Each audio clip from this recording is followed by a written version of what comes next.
It's Red Eye Radio. Talk about everything from politics to social issues and news of the day. Whether you're up late or you're just starting your day, welcome to the show. From the Uniden America Studios, for Gary McNamara and Eric Harley, Matt Murphy, this is Red Eye Radio. Red Eye Radio, Matt Murphy in for Gary and Eric. Pleased to be here, and thank you for being here as well. 866-90-RED-EYE. If you desire to opine on the issues of the day, 866-907-3339. We've plenty to do, and we'll get right into it with what I consider to be the number one issue, at least on the domestic side of things, affecting us today. Before I get into that, I remind you that you can hear me regularly Monday through Friday from noon until 3 on Supertalk 99.7 WTN. We originate out of Nashville, Tennessee, and I appreciate any of you giving me a follow on social media or looking us up online, 997WTN.com. That's 997WTN.com. You can give me a follow on social media. I'm primarily over on X. That is at Matt Murphy Show, at MattMurphyShow. What is, or what ought to be, the number one issue on every mainstream media newscast, leading every newscast on a daily basis? Now, I could make a case with a couple of foreign policy engaged stories, but what more affects the United States of American citizenry than any other storyline nationally in 2023? It does not lead every newscast, but it should. It's the issue of border security. Simply put, and most of you already figured it out. Our national security and our national sovereignty is now at risk, more so than ever before, because of Joe Biden's insistence that he not deal with border security.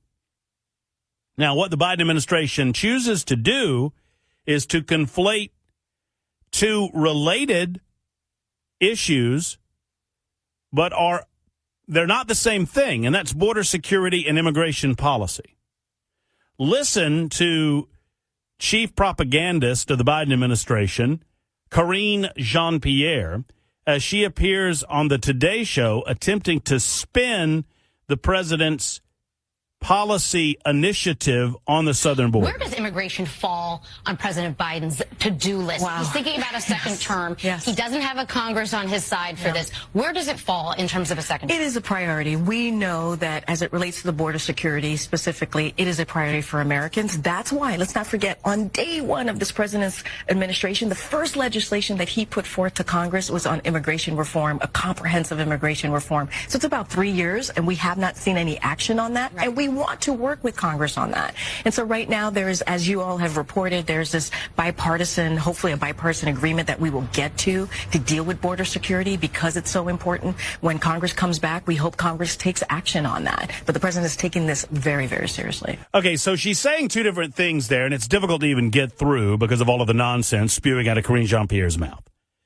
But let's tackle this. At first, she talks about immigration policy, and then she talks about border security as if they were the same thing. They're not the same thing. We currently have more illegal aliens pouring across our southern border than in any recorded time in American history. Illegal immigration at the southern border ticked up again in November, continuing the Department of Homeland Security's string of disastrous months, and fueling even more calls for the removal of Alejandro Mayorkas as the Homeland Security Secretary. There was a movement in November to try to remove him, and it was squashed because 8 Republicans did not have the wherewithal to vote in favor of impeachment and ultimate removal if impeachment was a success in the halls of Congress. Border Patrol agent, let me just give you some of that, because I want to get back to this Karine Jean-Pierre clip. It's important to understand when you're arguing with Democrats or idiots, but I repeat myself, the difference between border security and immigration policy, they intentionally conflate the two so as to confuse the issue. And there should be no confusion of the issue. It is the number one job of the President of the United States of America, any President of the United States, to protect the American citizens that he swears to protect through his oath to the Constitution and by extension to the American people. And Joe Biden has failed at every turn. He rolled back, border. I almost fell into the trap that they've laid. He rolled back border security policy initiated by the Trump administration to prevent the type of flood of illegal alien activity that we're currently seeing. And he doesn't seem to care. Why? Why is it that Democrats are so intentionally ignorant of the significant security concerns that are involved in the southern border? I sadly would relate to you that it's as simple as votes. It's votes. They need to bring in, and these will not be votes in this election cycle necessarily, or even an election cycle that would benefit or affect the outcome of the current presidency. But they certainly believe that they have to bring in block votes that will benefit them down the road. I've long said on my radio show in Nashville that their calculus is roughly 7 to 7.5 to 10. What does that mean? The Democrats believe that for every 10 illegal aliens that they bring into the United States of America, if those 10 are absorbed into the fabric of this country and eventually secure voting rights through Democrat-initiated policy changes and reversals, for every 10 that secure voting rights, 7 to 7.5 of them will vote Democrat. And that means a Democrat president for the rest of our lifetimes, if they get that outcome. And they believe they can, by conflating the ideas of border security with immigration policy. Let's do border security first. Border Patrol agents nabbed more than 191,000 illegal immigrants in the Southwest. Customs and Border Protection officers encountered 51,000 other unauthorized immigrants who showed up demanding entry. Arrests in October totaled 188,778. We're seeing millions upon millions of illegal aliens utilizing what is now a well-known, quote, loophole within the law that precludes current Border Patrol agents from doing anything about their entry into the United States of America. To put it simply, they don't have to enter illegally anymore. Now, they do, and they are, especially the bad guys. All they need do is to find. They seek them out. I've talked to these Border Patrol agents. They seek out Border Patrol agents and claim asylum. They've learned the language of the left that it will allow them entry into the United States. They receive paperwork. They make some promises to return and to go before a judge, promises they never intend on keeping.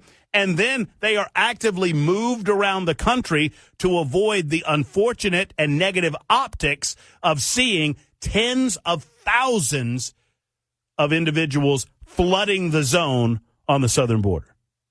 And the taxpayers are footing the bill. You and I pay to send illegal aliens to various parts of the United States of America.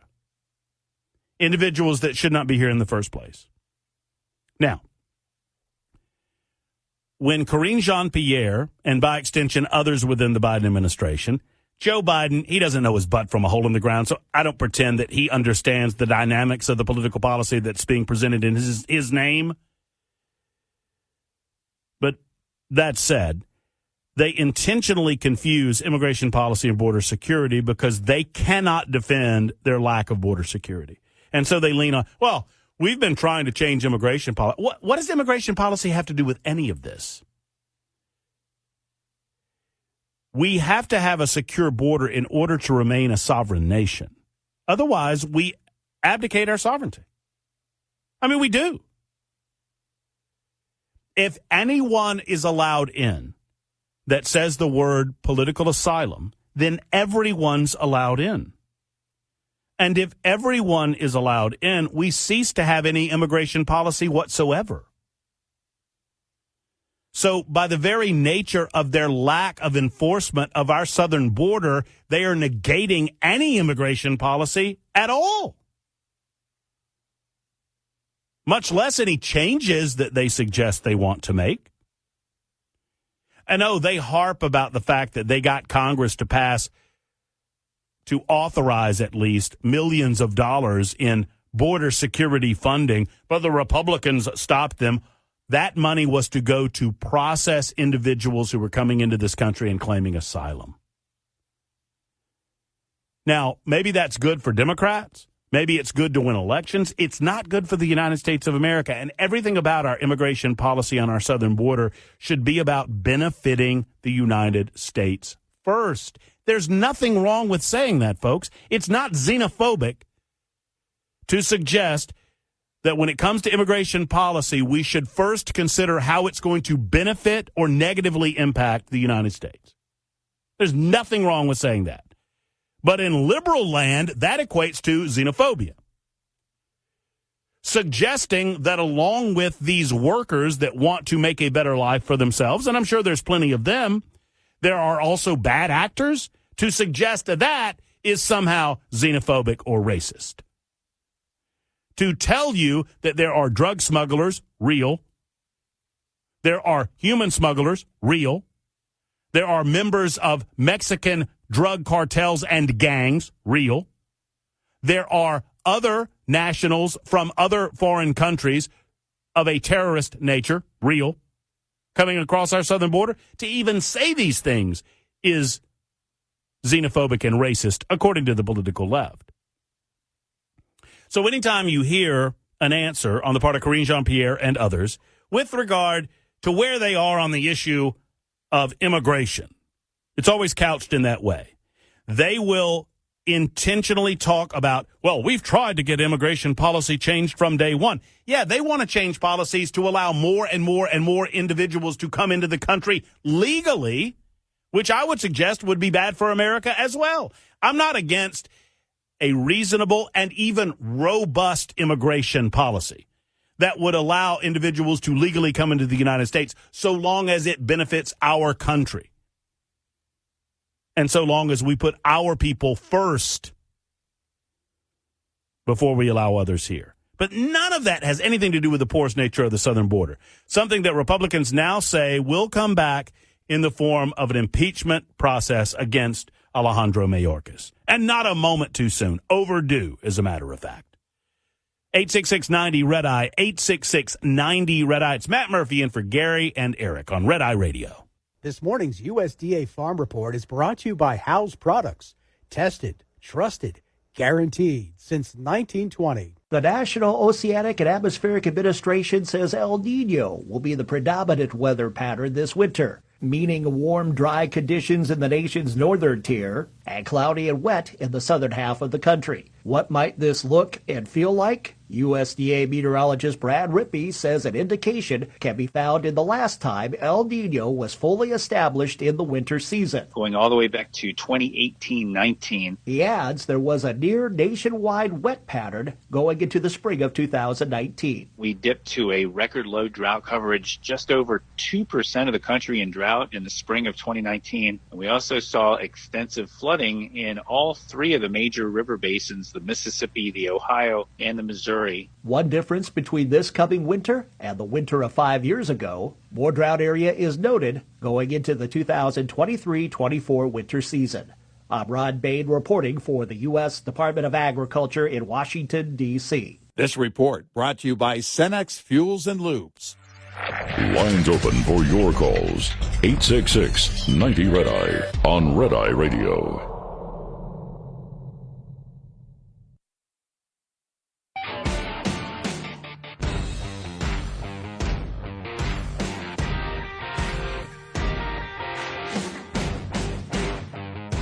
Matt Murphy in for Gary McNamara and Eric Harley. It is Red Eye Radio. Thank you for being a part of today. 866-90-RED-EYE if you desire. 866-90-RED-EYE.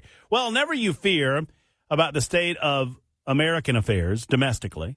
You know, I painted a pretty grim picture last segment regarding immigration and border security and the desire on the part of the Republican Party to impeach Alejandro Mayorkas, which they have every right in the world to do. I don't think it will come to anything because obviously an impeachment is a charge, and that happens in the House, and you have to convict in the Senate, and I don't believe that will occur, regardless of the necessity to get a new Homeland Security director in there. But never you fear, if you're worried that all of this illegal immigration and everything else involving the Biden administration is causing somewhat of an economic strain on the country, if you're worried about the outlook on the economy, never you fear. This guy right here, who is the leader of the free world, he says everything is A-OK. About the economy, sir, what's your outlook on the economy next year? All good.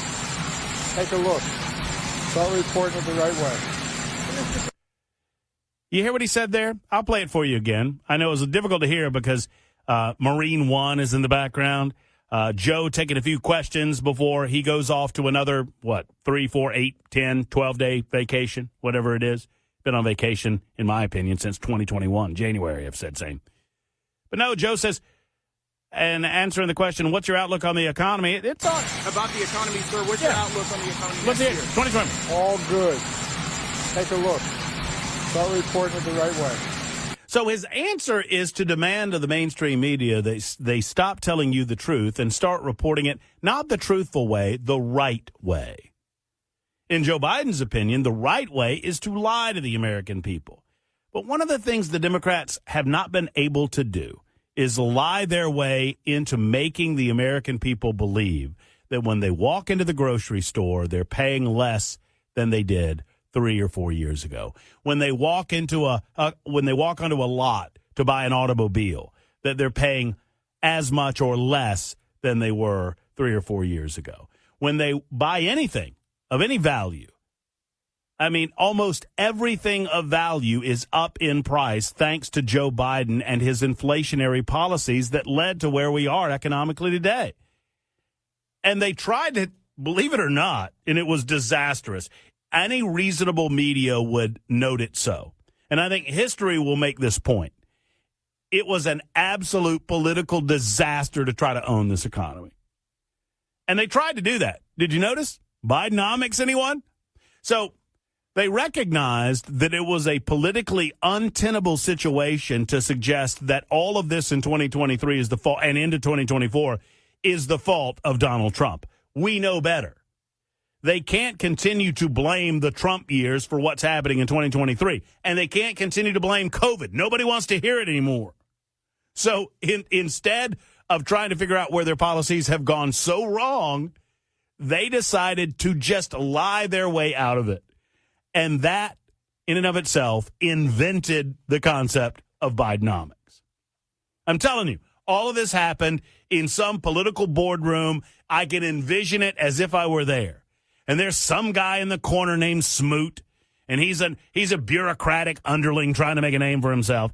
Excuse me, sir. Yes, Smoot, what do you got? Why don't we take ownership of this thing and, I don't know, call it Bidenomics? It worked for Obama and Obamacare. I guarantee you it was said.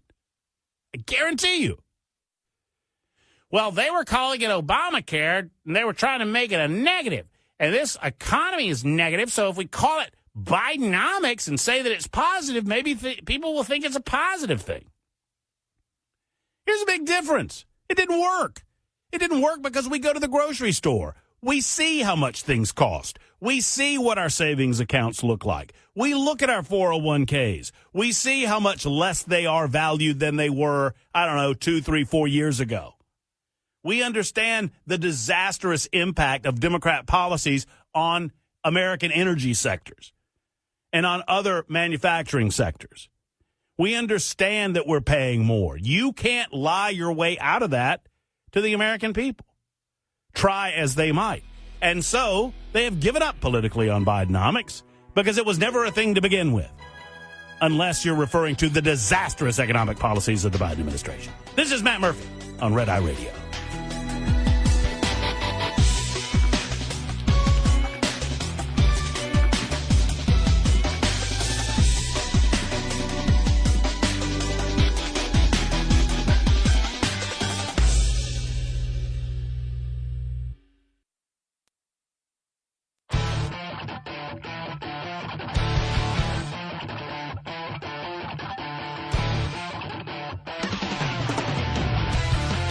Red Eye Radio from the Uniden America Studios. Now, for Gary McNamara and Eric Harley, Matt Murphy. It is Matt Murphy. It is Red Eye Radio. Thank you to Gary. Thank you to Eric for giving me an opportunity to spend some time with all of you folks. I so appreciate it. I'll be back tomorrow for another edition of Red Eye Radio. Just note that. And you can also find me on social media at Matt Murphy Show. At Matt Murphy Show. That's on the X machine. It is also Matt Murphy on Facebook, and I'm at a variety of other places. You can find me at 997WTN.com. That's the big place. Emanating from Nashville, Tennessee, and normally my normal slot from noon until 3 on Super Talk 99.7 WTN. It is a pleasure, an honor, and a privilege to fill in for Gary and Eric as they spend some much-deserved time with family and friends over the holiday season. We live in a world, political, sure, but we live in a world where leftists in mainstream media want to convince you that Mike Johnson, the Speaker of the House, is a bad father somehow, and that Joe Biden is a good one. That's the world we live in. Allow me to explain. Last week, and it might have been missed by many of you as we've all been spending time with family over the holiday season. A lot of times stories like this get missed during the holidays, but I'm elephantine in as much as I don't forget, and I also gather these things as best I can. There was a story that was presented by ABC News. It was in article format. I don't know if it made its way to television. The article on abcnews.com was entitled, Speaker Mike Johnson and daughter were profiled attending Purity Ball in 2015 German television news segment. The unearthed segment is the latest example of Johnson's deeply held views. Well, ABC, what kind of views? I'm sorry, what do you mean his deeply, why are you being so obtuse? You mean his religious beliefs? Well, why not just say so? Let's dive a little deeper, shall we? Now, by the way, this is not a testimony in favor or against Mike Johnson as Speaker of the House. I think the jury's still out on Mike Johnson. Seems like a nice enough guy. Seems like a good guy for these times. And I've always said, I said from the moment that he was elected Speaker, you're going to have to give him 3 months grace because he's been put in a very, very bad situation. He's going to have to make bad decisions in the short term to get to good decisions in the long term.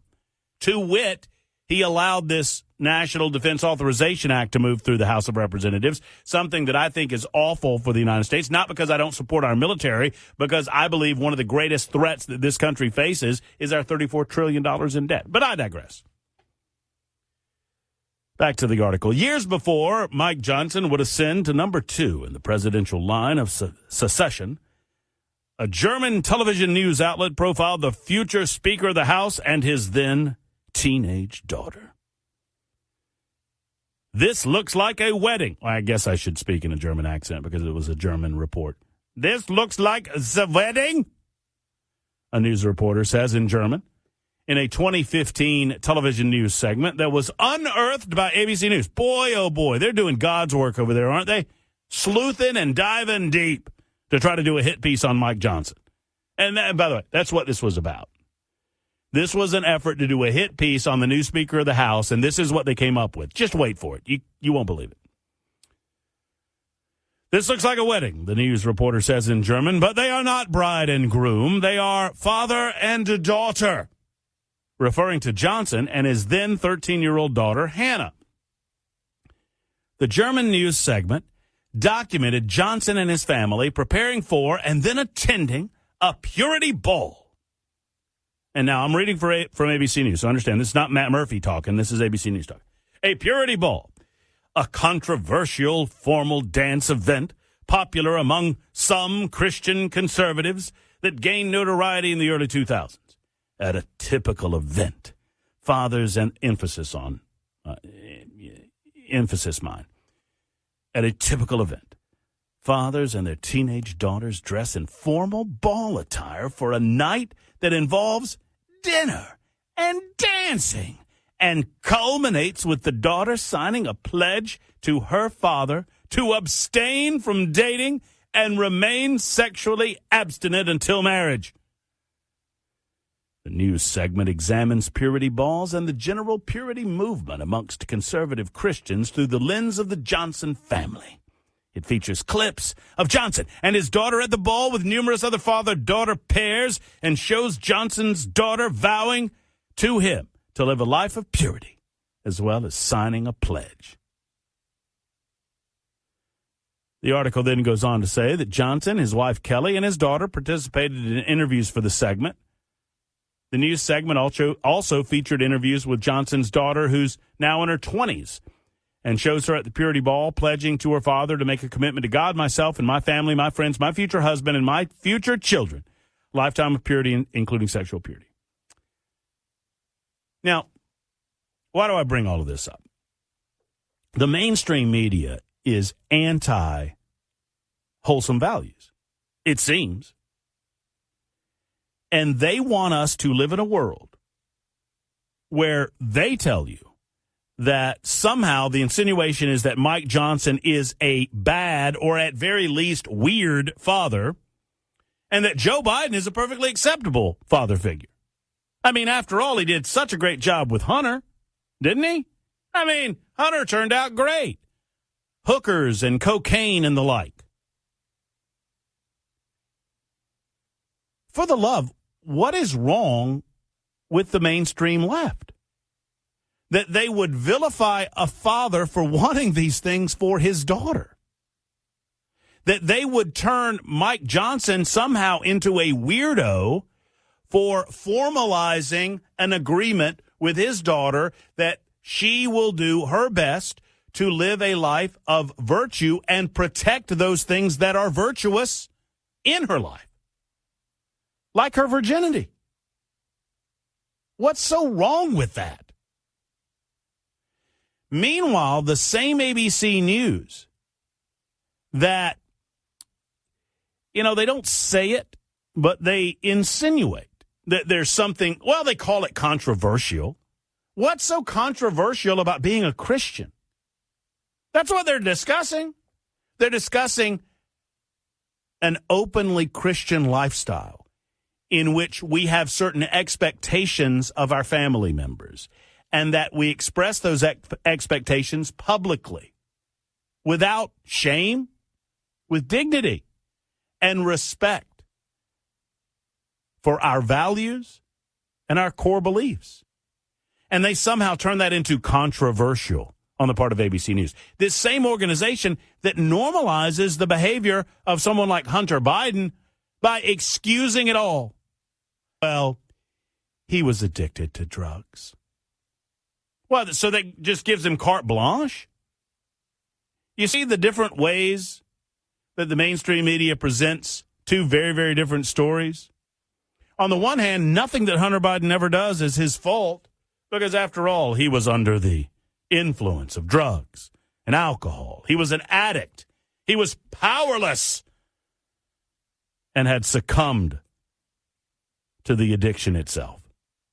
The meantime, a good father who sets his daughter up for a solid and well-led life to avoid things like drugs and alcohol, etc., they're looked at as weird or somehow different. I'm fascinated that we live in a world where the political left or mainstream, quote-unquote, mainstream media would suggest to you that somehow Mike Johnson's activities with his daughter are unseemly or odd, or the suggestion is controversial, where Joe Biden is looked at as, he's just a fellow that loved his son. Isn't that the excuses that are always made for old Joe? Old sleepy, sloppy Joe? Well, with regard to Hunter, all this guy's guilty of is loving his son. He loved his son all the way to jail, which is where Hunter is set to end up, considering some of the criminal charges against him for tax evasion, amongst other things. I'm regularly fascinated. I should not be slack-jawed anymore about it. I'm regularly fascinated with how much the mainstream media gets away with. Is there, well, they don't get away with it in as much as people don't watch anymore. For the vast majority of us, we look at this with a level of detached amusement, as if, what world do you people live in that good Christian families do not try to impart good Christian values onto their children or their grandchildren and their extended family? What is wrong? What is wrong with that? Indeed. In a moment, the city in Minnesota that did not equate for the temperature when they made decisions about electric vehicles. That, and we'll wrap things up. It is Red Eye Radio. I'm in for Gary McNamara and Eric Harley. My name is Matt Murphy, and I'm proud to be a part of Red Eye Radio. Get in touch with Red Eye Radio, toll free at 866-90-RED-EYE.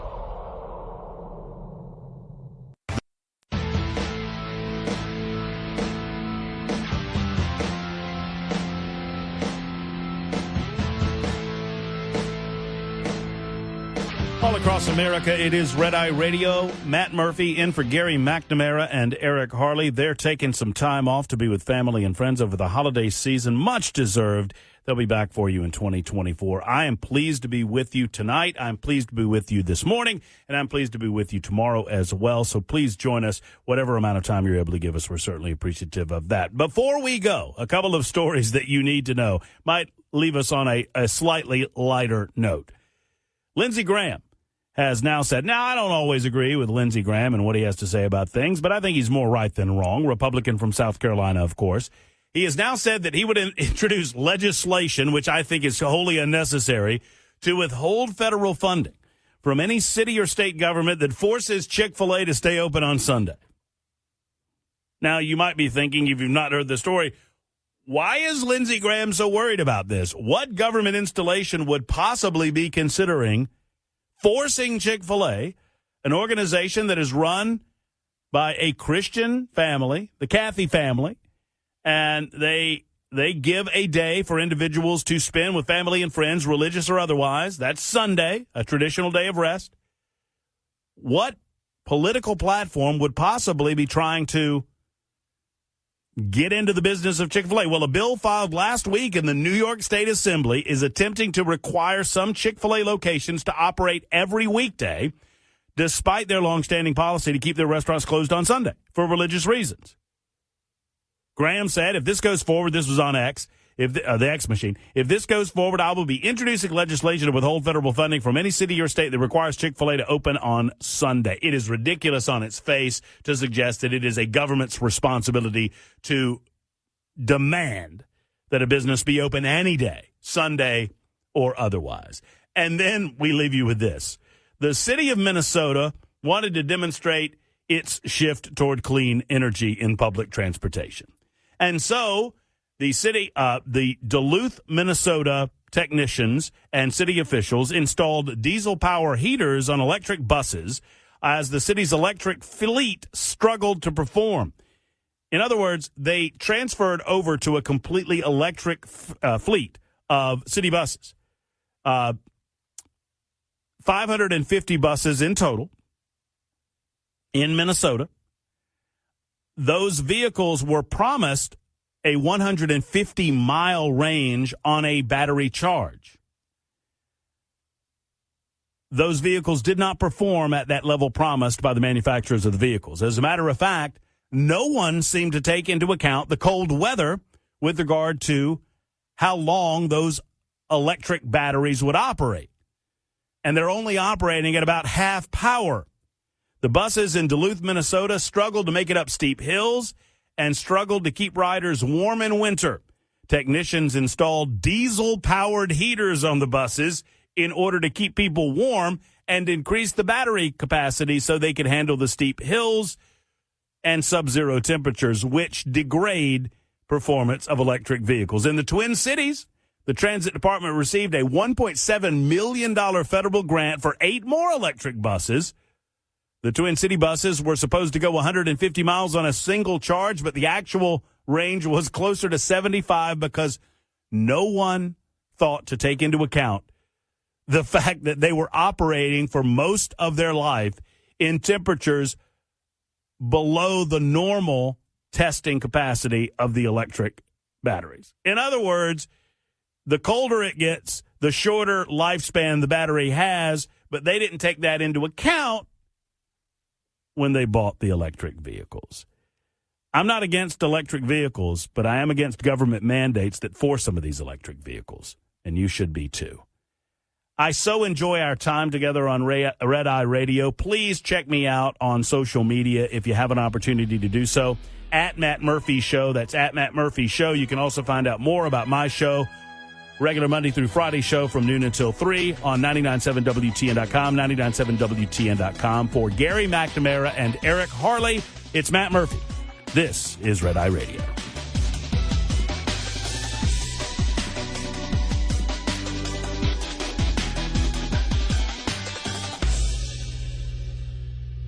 This is Red Eye Radio on Westwood One. Live from the